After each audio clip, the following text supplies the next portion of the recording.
اللہ پاک اپنے ولیوں کو جو کرامات عطا کرتا ہے اس کے بارے میں بڑی تفصیل سے علماء نے بیان کیا کہ بعض لوگ کرامات اولیاء کا انکار کرتے ہیں، بعض شیطانی وسوسوں کا شکار ہو کر، بعض دشمنان اولیاء ولیوں کی دشمنی میں کرامات اولیاء کا انکار کرتے۔ کرامت کے بارے میں یہ لکھا ہے کہ کرامت ولی کی طرف سے بغیر دعوی نبوت کیے خلاف عادت کام کیے ظاہر ہونے کو کہتے ہیں۔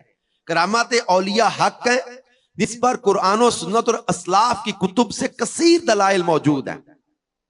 یہ ضروریات مذہب اہل سنت میں سے ہے۔ جو کرامات اولیاء کا انکار کرے اس کے بارے میں جو ہے وہ فرمایا کہ بد مذہب و گمراہ ہو جاتا ہے۔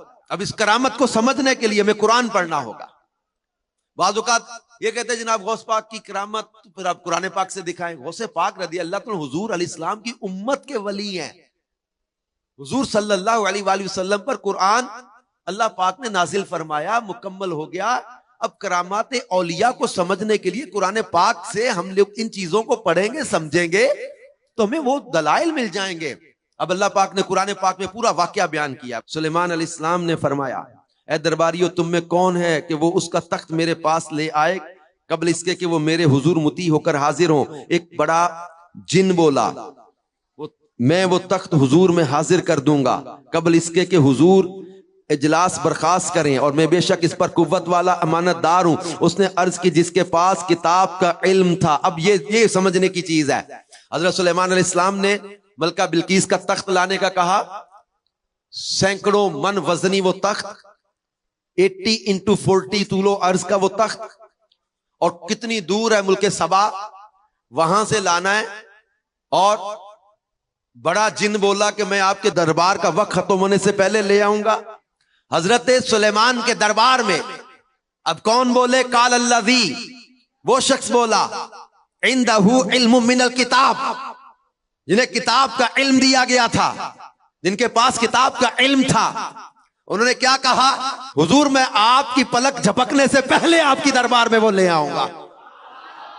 اور اللہ پاک فرماتا فلما رآہ مستقرا عندہ، جب دیکھا تو سامنے لا کے رکھا ہوا تھا۔ اب اس آیت مبارکہ سے حضرت عاصم بن برقیہ جو حضرت سلیمان کی امت کے ولی ہیں، حضرت سلیمان کے دربار میں حضرت عاصم بن برقیہ، علم دیکھو ولی کا، طاقت دیکھو، تصرف دیکھو، اختیار دیکھو، تخت کھینچ کر لے آئے۔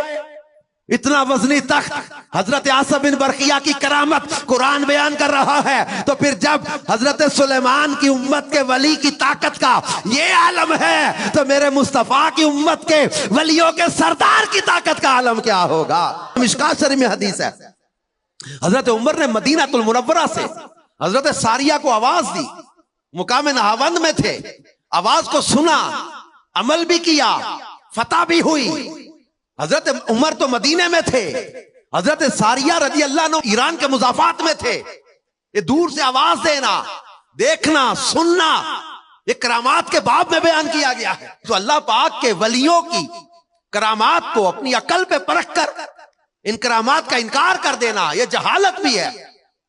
اللہ پاک کے ولیوں کو اللہ کرامات عطا کرتا ہے، اور جو معجزہ ہوتا ہے وہ اللہ اپنے نبیوں کو عطا کرتا ہے۔ اعلان نبوت کے بعد ان کی طرف سے معجزات کا ظہور ہوتا ہے، اور اسی طرح کرامات کا اپنے ولیوں کے ذریعے اللہ پاک کرامات کا ظہور کرتا ہے۔